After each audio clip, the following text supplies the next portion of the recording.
The morning sun cast long shadows through the K-9 training facility as Officer Marcus Thompson stood watching the demonstration, his pressed uniform a stark contrast to the mud-splattered obstacles before him. At 42, Thompson had earned every stripe on his sleeve through 15 years of exemplary service, but lately, his innovative approaches to policing had earned him more enemies than friends among the old guard.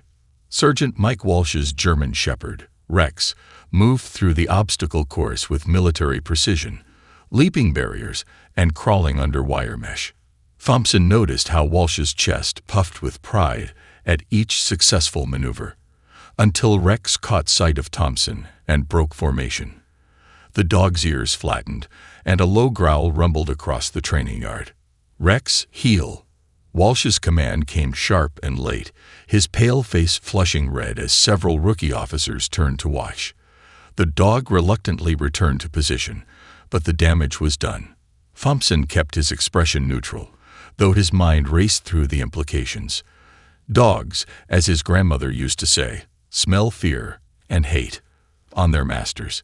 Back at the precinct, Thompson's desk had become an island of innovation in a sea of tradition.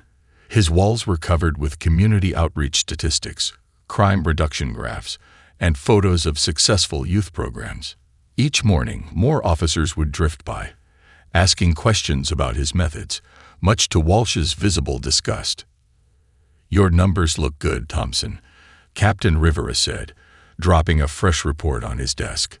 "That new approach of yours, the one Walsh keeps calling hug-a-thug, it's actually working." She paused, lowering her voice. "The mayor's office is watching. They're talking about expanding your program citywide." Thompson nodded, aware of the eyes on him from across the room. Walsh sat at his desk, pretending to study reports while his coffee grew cold. The surgeon's knuckles were white around his pen, and the whispers from his corner had grown louder lately. "Real police work is dying," Walsh would say to anyone who'd listen. "We're turning into social workers with badges." The tension reached a new level when CNN scheduled an interview about Thompson's community policing initiative. As the camera crew set up in the briefing room, Thompson overheard Walsh in the locker room, his voice carrying through the thin walls. "He's making us look weak," Walsh spat. 15 years I've given to this precinct, and now this guy comes in with his kumbaya approach, making us look like we've been doing it wrong all along." "Times are changing, Mike," Officer Rodriguez replied, her voice tired. "Maybe we have been doing some things wrong." The slam of a locker door punctuated Walsh's response. "This isn't about change. This is about respect. About tradition. About doing things the way they've always worked." Thompson closed his eyes, remembering his father's words from decades ago. "Son, tradition is just peer pressure from dead people." He joined the force to make a difference, not to maintain the status quo. His community outreach programs had reduced violent crime by 30% in his target areas. The numbers didn't lie, even if they made some uncomfortable. Later that afternoon, as Thompson reviewed applications for the youth mentorship program, he felt Rex's growl before he heard it. Walsh stood in his office doorway, the German Shepherd at his side, both radiating hostility. "Got something to say, Mike?" Thompson asked quietly, not looking up from his papers. "Yeah." Walsh stepped inside, uninvited. "You've got the brass fooled with your fancy statistics and feel-good programs, but some of us remember what real police work looks like. This job isn't about making friends. It's about keeping order." Thompson finally looked up, meeting Walsh's gaze. "Funny thing about order, Mike. It works better when people trust the ones keeping it." He held up a graph showing plummeting complaint rates. "But maybe numbers aren't your strong suit." Walsh's face darkened, and Rex's growl deepened. Before he could respond, Captain Rivera appeared in the doorway. "Everything okay here, gentlemen?" "Just a professional discussion about methodology," Thompson replied smoothly, watching Walsh struggle to compose himself. As Walsh retreated, Thompson caught Rivera's knowing look. The old guard was dying, and like any wounded animal, it would be most dangerous in its final throes. Thompson turned back to his paperwork, but his hand brushed unconsciously against the bodycam on his chest, making sure it was recording. In his experience, the worst wounds often came from friendly fire, and he intended to be ready. The break room's fluorescent lights buzzed overhead like angry wasps as Officer Marcus Thompson reviewed his latest community outreach proposal. 3 months of research, statistics, and carefully crafted programs were laid out in neat stacks before him. The morning shift had just begun, and the room smelled of burnt coffee and stale donuts. Some stereotypes, Thompson mused, died harder than others. "Your coffee's getting cold, golden boy." Walsh's voice cut through the quiet. He stood by the ancient coffee maker, pouring himself a fresh cup, his movements deliberately slow. Several younger officers huddled near the vending machines, sensing the growing tension. Thompson didn't look up. "Thanks for your concern, Mike." He highlighted another section of his proposal, a new initiative partnering troubled teens with retired K-9 units. The irony wasn't lost on him. Walsh's shadow fell across the papers. "Quite the novel you're writing there. More feel-good bullshit to make us look bad." The coffee in his hand steamed dangerously close to the documents. Officer Sarah Chen, a rookie with 6 months on the force, shifted uncomfortably by the door. Thompson had helped train her, showing her how to blend traditional policing with community engagement. Now she watched the scene unfold, her hand unconsciously moving toward her body camera. "Actually," Thompson replied, still focused on his work, "it's a proposal to reduce juvenile recidivism through."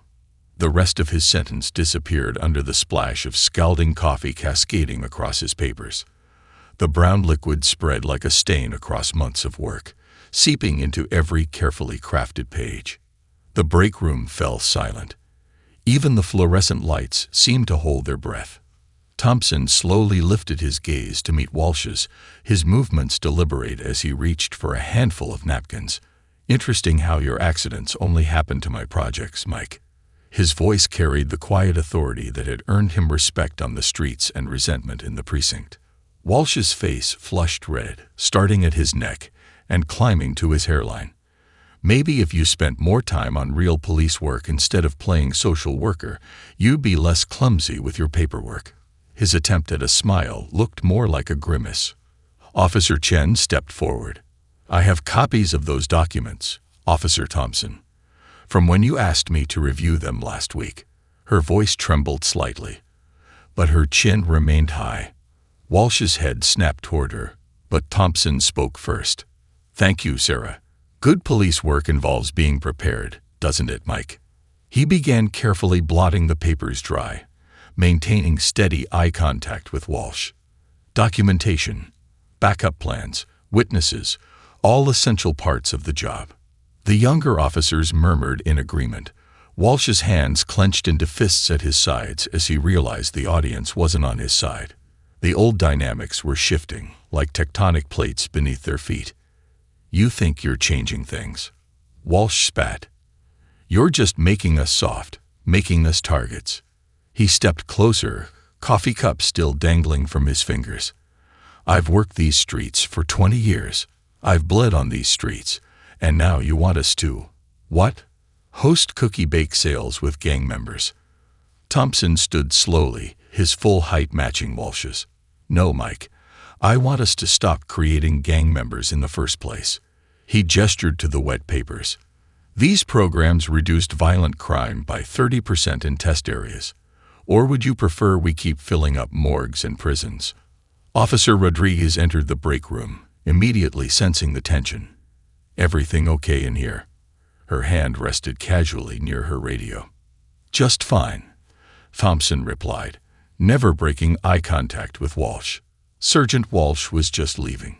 "He has reports to file about damaged department property, don't you, Mike?" Walsh's face contorted, but the weight of watching eyes proved too heavy. He threw his coffee cup in the sink with enough force to crack it, then stormed out, shoulder-checking Rodriguez as he passed. As the room collectively exhaled, Thompson turned to Chen. "Sarah, would you mind getting those copies? And everyone else." He addressed the watching officers. Remember how this felt. Remember who stayed professional and who didn't. That's the difference between old policing and new policing right there. The younger officers nodded, some pulling out phones to document the coffee-stained proposal. Thompson knew pictures would circulate, evidence gathering itself without his input. The thin blue line was becoming a line in the sand, and everyone had to choose a side. Later, as Thompson pinned his coffee-stained original proposals to his office wall, Captain Rivera stopped by. "I heard about this morning," she said, studying the damaged papers. "Just another day at the office," Thompson replied, straightening a curling corner. Rivera shook her head. "It's going to get worse before it gets better. You know that, right?" Thompson stepped back, admiring his wall of ruined work like modern art. "Change always does, Captain. Change always does." The TikTok video that changed everything started like a joke. 16-year-old Darnell Williams, wearing an oversized hoodie and a skeptical expression, climbed into the passenger seat of Thompson's patrol car. "Day one of seeing if cops are really trying to change," his caption read. The video quickly racked up millions of views. "You're telling me you've never had a black officer take you on patrol before?" Thompson asked, adjusting his body cam as they pulled away from the community center. The morning sun glinted off storefront windows along Martin Luther King Boulevard. "Never had any officer take me anywhere except the back of their car," Darnell replied, his phone still recording. His followers were blowing up the comments. "Be careful, bro," and "This gotta be stage." From his parked cruiser across the street, Walsh watched the scene unfold, his coffee growing cold in his hands. His radio crackled with routine calls, but his attention remained fixed on Thompson's departing vehicle. Next to him, his new partner, Officer Brooks, scrolled through the viral TikTok on her phone. "Kid's got nearly 2 million followers now," Brooks commented. "Might not be such a bad thing, getting our side of the story out there." Walsh's grip tightened on his coffee cup. "Our side? There is no our side anymore. Thompson's turned this whole thing into a circus." He gestured at his phone, where CNN's homepage featured Thompson's smiling face beside the headline, "Revolutionary Ride-Along Program Bridges Police-Community Divide." Meanwhile, Darnell's TikTok series continued. Day 2 showed him and Thompson responding to a domestic disturbance, where Thompson's calm de-escalation techniques prevented an arrest and instead connected the family with social services. Day 3 captured them playing pickup basketball with local kids, Thompson's badge glinting in the sun as he sank a three-pointer. By Day 5, other teenagers were requesting ride-alongs. The precinct's phone lines jammed with calls from community members wanting to participate. Local news vans became a permanent fixture outside the station. "This isn't a police department anymore," Walsh complained during morning briefing. "It's becoming a reality TV show." But his words carried less weight as 3 senior officers, including his former partner of 8 years, Detective Martinez, submitted transfer requests to Thompson's unit. Martinez caught Walsh in the parking lot that evening. "Mike, you're on the wrong side of history here," he said, leaning against Walsh's car. "Thompson's methods work. The numbers don't lie." "The numbers?" Walsh spat. "What about respect? Authority? You can't police a community by becoming their best friend." "No," Martinez agreed, "but you can't police them by being their enemy either." He straightened up, adjusting his jacket. "Remember why you joined the force, Mike. Was it to serve and protect, or to dominate and control?" The confrontation might have ended there if not for what happened next.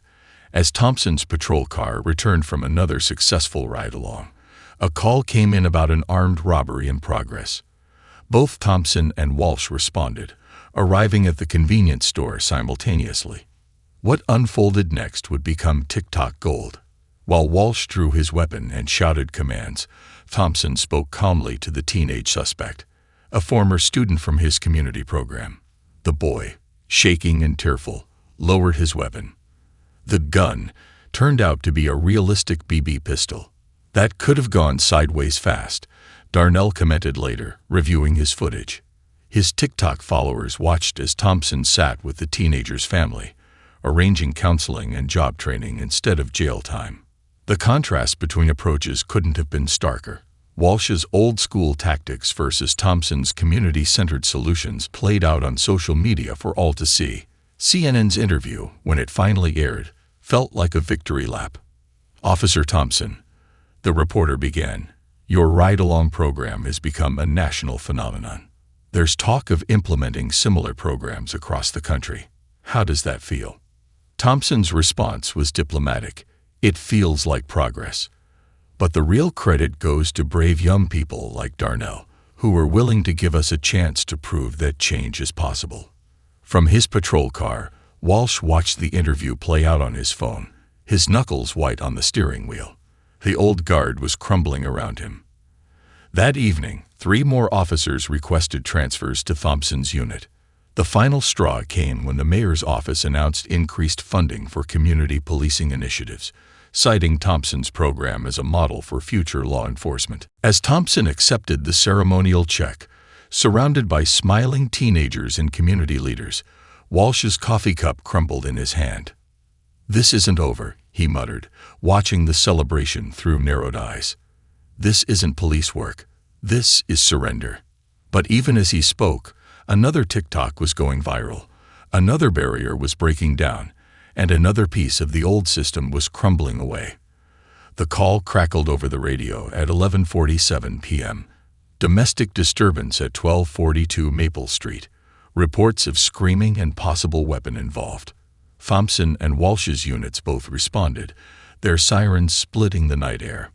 Through his windshield, Thompson caught glimpses of Walsh's patrol car taking corners too fast, too aggressive. The scene was already charged before they arrived. Domestic calls always were, but Thompson knew Walsh's state of mind would only escalate things. They pulled up to a worn Victorian house, its paint peeling under flickering streetlights. A woman's sob pierced the darkness, followed by a man's angry shouts. Officer Chen, already on scene, briefed them quickly. Suspect is James Morton, 35, armed with what witnesses describe as a knife. His wife Lisa's inside with their 2 kids. Walsh immediately moved toward the front door, hand on his weapon. "We breach on 3. "Hold," Thompson interrupted, his voice quiet but firm. "Let me try something first." He approached the door, positioning himself slightly to the side. "Mr. Morton, this is Officer Thompson. I just want to talk." "Talk," Walsh hissed. "He's got a weapon." Inside, the shouting paused. "Get lost, cop. This is between me and my family."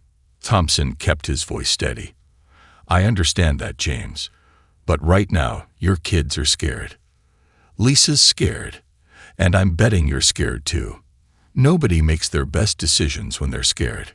A crash from inside, then silence. Walsh shifted impatiently, his hand tightening on his holster. "You don't know nothing about me," Morton shouted back, but his voice cracked. "I know you lost your job at the mill last month," Thompson replied, having quickly reviewed Morton's details on his phone. "I know you've been trying to find work. I know this isn't who you want to be for your family." The front door opened a crack. Morton's face appeared, tear-streaked and desperate. I can't provide for them anymore." Walsh tensed, ready to move, but Thompson raised a hand. "There are programs, James. People who can help. But first, you need to put down the knife. Show your kids that Daddy knows how to ask for help when he needs it." For a moment, the night balanced on a knife's edge. Then Morton's shoulders slumped. The knife clattered to the porch.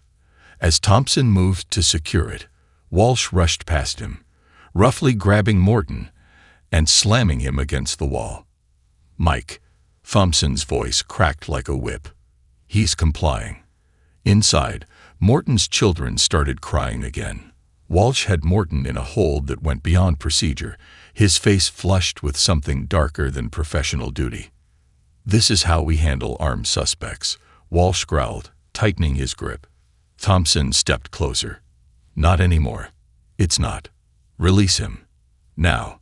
Their eyes met over Morton's shoulder, a battlefield of old versus new, force versus understanding. Finally, Walsh stepped back, letting Thompson take over. Hours later, at the station, Morton sat in the interview room, not a holding cell.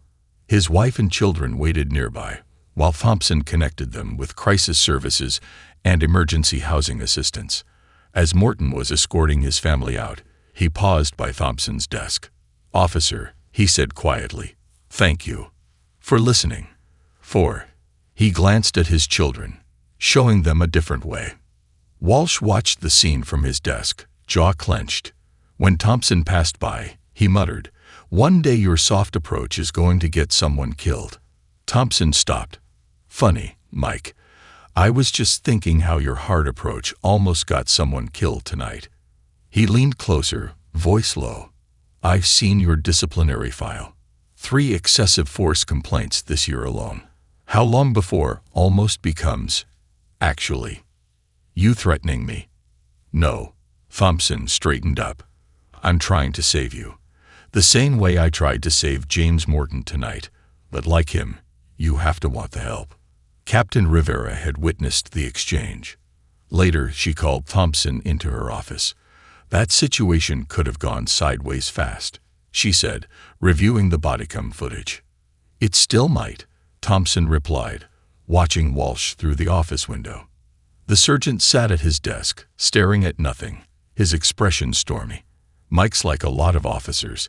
He's not against change because he's bad. He's against it because change means admitting we haven't been perfect." Rivera nodded slowly. "Keep your bodycam on at all times, even in the station." "Already do," Thompson said, tapping his chest, where the camera blinked steadily. "Experience has taught me the worst threats don't always come from the streets." As he left Rivera's office, Thompson caught Walsh watching him again. In the fluorescent lighting, Walsh's face looked gaunt, haunted, a man watching his world crumble, searching for someone to blame. The night shift was just beginning, and somewhere in the city, another call waited to test them both. The morning briefing room hummed with tension like a live wire. Every officer felt it. The crackling anticipation of something about to snap. Thompson sat near the front, reviewing the new community engagement protocols he'd helped develop, while Walsh lurked in the back, his face twisted in a permanent scowl. Captain Rivera stood at the podium, outlining the changes. Starting next week, all officers will undergo mandatory de-escalation training. Additionally, each shift will include at least 2 hours of community outreach. "This is bullshit." Walsh's chair scraped against the floor as he stood. The room fell silent, all eyes darting between him and Thompson. "We're turning into social workers with badges. Is that what everyone wants?" Rivera's voice turned to steel. "Sergeant Walsh, sit down." But Walsh was beyond orders now. 20 years of frustration, fear, and resistance to change boiled over. "No, this needs to be said. Look at these new protocols." He snatched the document from a nearby desk. "Engage with community members as equals. Prioritize dialogue over force. This isn't policing. This is surrender." Thompson slowly removed his jacket, folding it carefully over his chair. The room grew still, officers instinctively moving to the walls, creating an arena of empty space between the two men. "You've got something to say to me directly, Mike." Thompson's voice carried that same quiet authority that had diffused countless street confrontations. 20 years on the force, and you're still scared of change." Walsh's face flushed crimson. "Scared? I've taken down armed suspects while you were still learning to tie your shoes. I've bled for this badge. And how many others have bled because of it?" Thompson stood, his movements deliberate. "How many kids grew up fearing the police because of officers like you? How many communities learned to see us as occupiers instead of protectors?" "Communities," Walsh spat the word. "You mean the thugs and criminals you're so eager to coddle. The ones you let walk with a warning instead of cuffs." Officer Chen's body camera blinked steadily from her uniform. Others followed suit, quietly activating their cameras. This moment would be documented from every angle. Thompson stepped closer, his voice low but carrying in the silent room. "You know what I see, Mike? I see a man who joined the force to make a difference, but somewhere along the way, forgot what that difference was supposed to be. You're not angry because my methods don't work. You're angry because they do." The punch came fast, a right hook fueled by decades of reluctance to change. But Thompson had seen it coming in Walsh's eyes, in the twitch of his shoulder. He didn't duck, didn't block. The fist connected with his jaw, snapping his head to the side. The crack of impact echoed through the briefing room like a gunshot. Thompson slowly turned his head back, tasting blood in his mouth. Walsh stood frozen, his fist still raised, as if shocked by his own action. The room held its breath.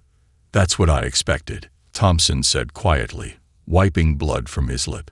"When words fail, force follows. It's all you know, isn't it, Mike?" Rivera's voice cut through the tension. "Sergeant Walsh, surrender your badge and weapon. Now." Walsh's hand trembled as he reached for his belt. "You don't understand. None of you understand. We're at war out there." "The only war," Thompson interrupted, "is in your mind. And you just lost it." He touched his split lip, examining the blood on his fingers. "How many complaints about excessive force have been filed against you, Mike? How many times has the department covered for you? That ends today."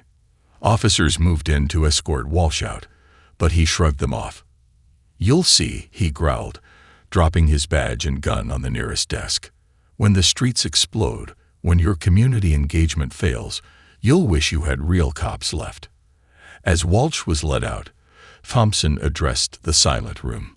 "Anyone else want to take a swing at progress, or can we get back to making this city better?"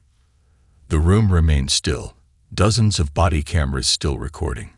Finally, Rivera spoke. "Let's take 15. Thompson, get that lip looked at. Everyone else, think hard about what side of history you want to be on." Later, as the department nurse cleaned his cut, Thompson watched officers gathering in small groups, discussing what they'd witnessed. The old guard was crumbling, but something new was rising from its ruins. Officer Chen appeared at the door. "Sir, that clip of Walsh, it's already trending on social media. People are calling it a turning point." Thompson nodded, wincing as the nurse applied antiseptic. "Every revolution has its moment of truth, Sarah, its point of no return." He touched his swollen lip. "Sometimes change hurts, but it's better than staying numb." Thompson's split lip had barely stopped bleeding when the first video hit Twitter. Shaky footage from multiple body cameras merged into a damning chorus. Walsh's rage, the punch, Thompson's composed response. Within hours, #PolicePunch and #CopsandCops were trending nationwide. But it was what happened next that truly shook the department. Officer Sarah Chen sat in Captain Rivera's office, hands clasped tightly in her lap. Her rookie status made this moment even more precarious, but her voice remained steady. "I have documentation, Captain. Videos, text messages. Sergeant Walsh has been systematically sabotaging Officer Thompson's community programs for months." She pulled out her phone, revealing a series of texts from Walsh. "Delete Thompson's contact list for the youth center. Accidentally lose those outreach flyers. Make sure his patrol car has mechanical issues before the community meeting." Rivera's expression darkened as she scrolled through the messages. "Why didn't you report this earlier, Officer Chen?" "Because." Chen swallowed hard. The blue wall of silence. But after today, after seeing Officer Thompson take that punch without fighting back, something has to change. She wasn't alone. Throughout the day, officers streamed into Rivera's office, each carrying pieces of a darker puzzle. Officer Rodriguez brought security footage of Walsh planting drug paraphernalia in Thompson's desk. Detective Martinez revealed recordings of Walsh threatening to make life difficult for officers who supported Thompson's methods. In the break room, Thompson pressed an ice pack to his jaw while watching the news coverage explode. His phone buzzed constantly with messages from other departments nationwide, asking about his community policing programs. "You knew this would happen," Rivera said, entering with a fresh stack of complaints against Walsh. "You wore your body camera in the station. You were prepared." Thompson lowered the ice pack.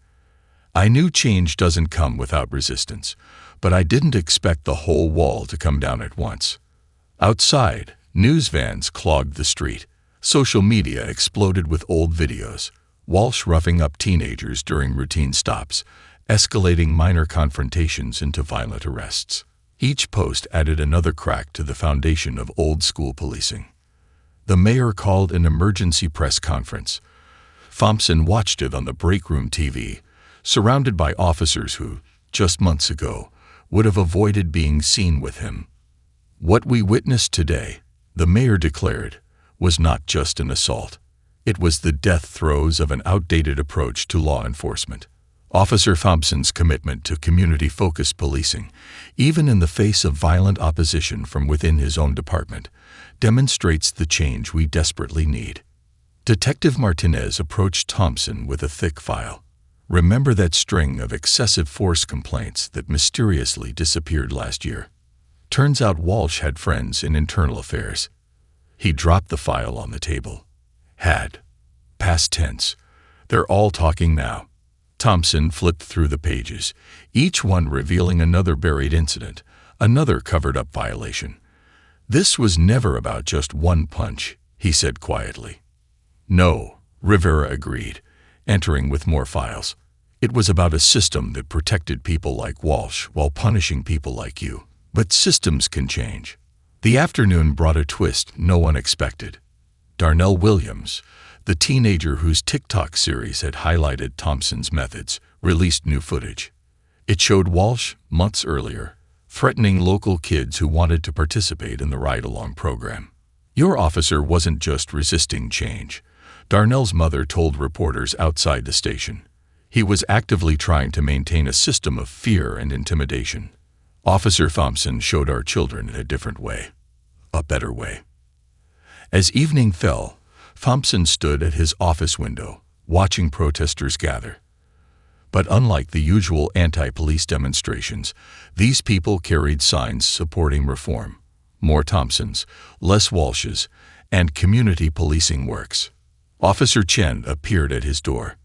"Internal Affairs wants to see you. They're reviewing every case Walsh ever touched. They think this might just be the beginning." Thompson nodded, touching his bruised jaw. "The beginning of the end, or the end of the beginning?" "Both, maybe," Chen replied. "The old guard protected each other because they thought they had to. But you showed us there's another way. A way to be good cops without being warriors," Thompson finished, "without seeing every neighborhood as a battlefield." Chen nodded. "The blue wall didn't just crack today. It shattered." Thompson picked up his jacket, preparing to meet with Internal Affairs. "Sometimes," he said, "things need to break completely before they can be rebuilt right." Outside his window, the crowd of supporters had grown. Among them, he spotted James Morton, the man from the domestic call, standing with his family. Their sign read, "This is what good policing looks like." The department would never be the same, and that, Thompson realized, was exactly the point. 3 months after the punch that changed everything, Marcus Thompson stood on the TEDx stage, a small red dot perfectly centered beneath his polished shoes. The bruise on his jaw had long since faded, but the impact of that moment continued to ripple through police departments nationwide. "When my fellow officer struck me that day," Thompson began, his voice carrying through the packed auditorium, "he wasn't just hitting a black officer who challenged his authority. He was striking at change itself." The giant screen behind him displayed the now infamous image. Walsh's fist connecting with Thompson's jaw, captured in high definition by multiple body cameras. In the front row, Officer Sarah Chen sat beside Captain Rivera, both in full dress uniform. They'd watched Thompson transform a moment of violence into a movement for reform, and now they were witnessing him turn it into a lesson for the future. "But this isn't a story about a punch," Thompson continued, pacing the stage with measured steps. "It's about the courage to break cycles of violence. even when that violence comes from within your own ranks. The audience leaned forward as body camera footage played behind him. Walsh's previous incidents, each one a testament to the old system's failures. Then the screen shifted to Thompson's community programs. Teenagers in ride-alongs, officers playing basketball with local kids, domestic disputes resolved without handcuffs. People ask me why I didn't fight back that day, Thompson said, touching his jaw reflexively. They say I should have defended myself, should have shown strength.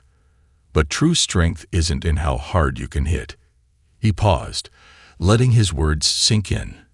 It's in how much you can absorb and still stay standing for what's right. In a holding cell across town, Walsh watched the live stream on a small TV, his face unreadable. His trial for assault and civil rights violations was scheduled for next month, but the court of public opinion had already rendered its verdict. Back at the TEDx stage, Thompson shared statistics that couldn't be ignored. A 40% reduction in use of force incidents, a 50% increase in successful conflict resolution, and a 65% improvement in community trust ratings in areas using his methods.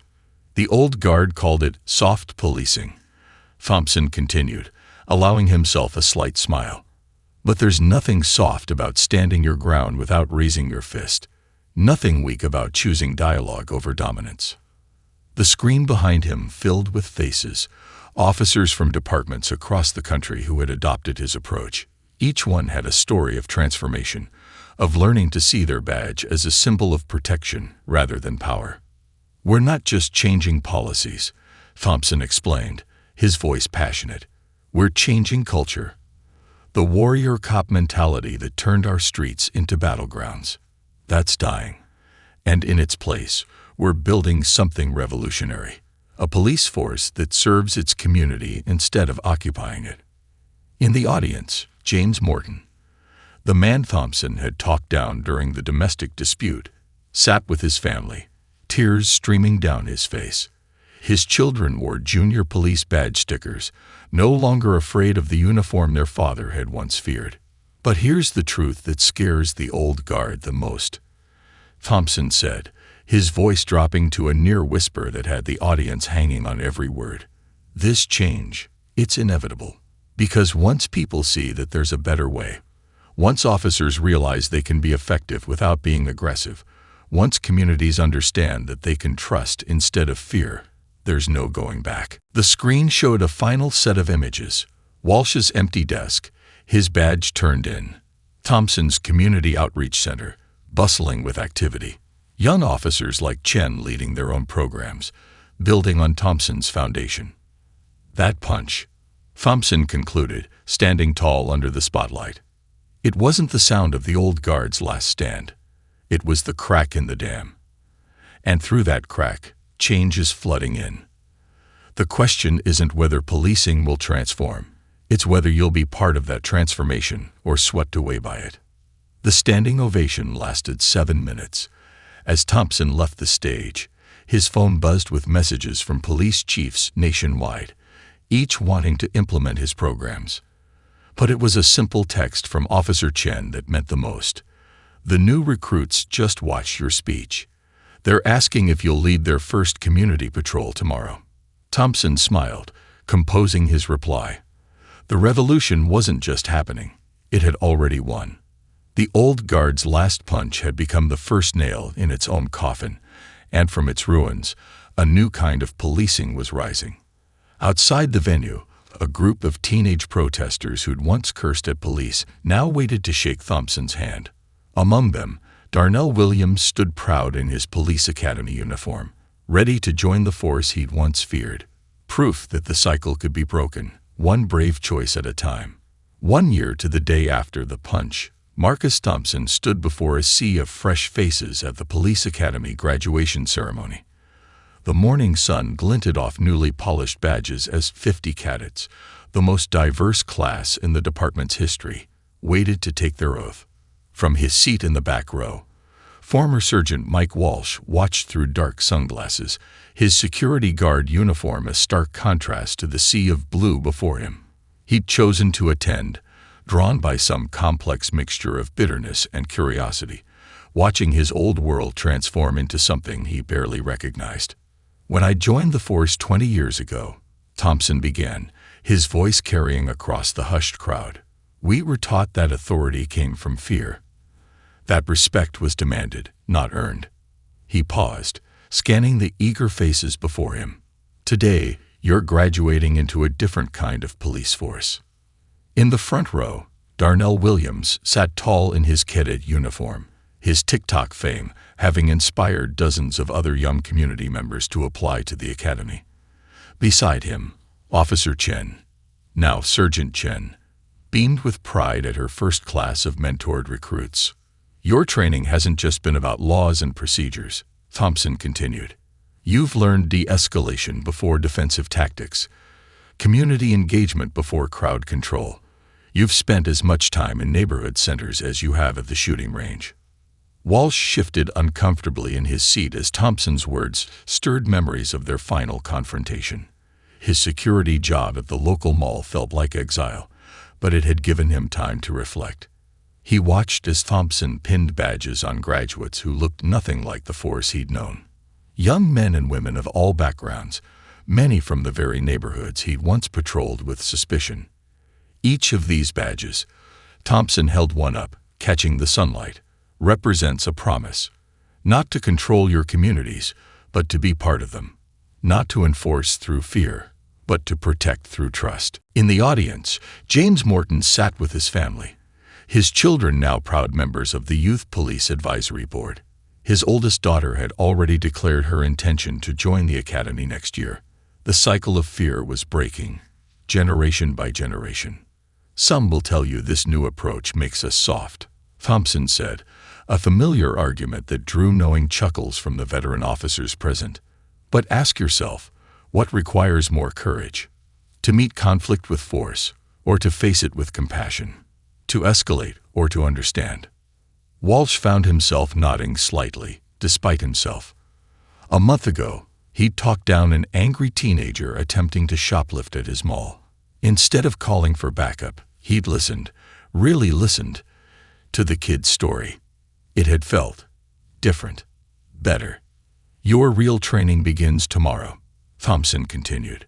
"You'll face challenges that no academy can fully prepare you for, moments where the easy path will be force, and the right path will be patience. Choose wisely. Remember, every interaction is a chance to either build trust or break it." Captain Rivera, now in line for chief when the current one retired, watched from the stage. The department's transformation had exceeded even her optimistic expectations. Complaints were down 70%, community trust ratings had soared, and applications to the academy had tripled, particularly from traditionally underrepresented groups. But most importantly, Thompson's voice softened, drawing everyone closer. "Remember this. The uniform doesn't make you powerful. The badge doesn't make you right. What makes you effective officers is your ability to see the humanity in every person you encounter, even those who test your patience, challenge your authority, or make you question your training." As the ceremony concluded, Walsh stood to leave, but Thompson's final words froze him in place. "Change isn't easy. We've all seen how hard it can be. But change is necessary. And if you ever doubt that, remember, sometimes the strongest statement you can make is to take a hit and stay standing, not for revenge, not for pride, but for progress." Their eyes met across the crowd, Thompson's steady gaze meeting Walsh's concealed one. In that moment, both men recognized a truth. The department's transformation had required both of them. The reformer and the resistor, the new guard and the old, each playing their part in an inevitable evolution. As the graduates threw their caps skyward, Walsh slipped away, leaving behind the last vestiges of a dying era. But he moved differently now, carrying the weight of lessons learned too late.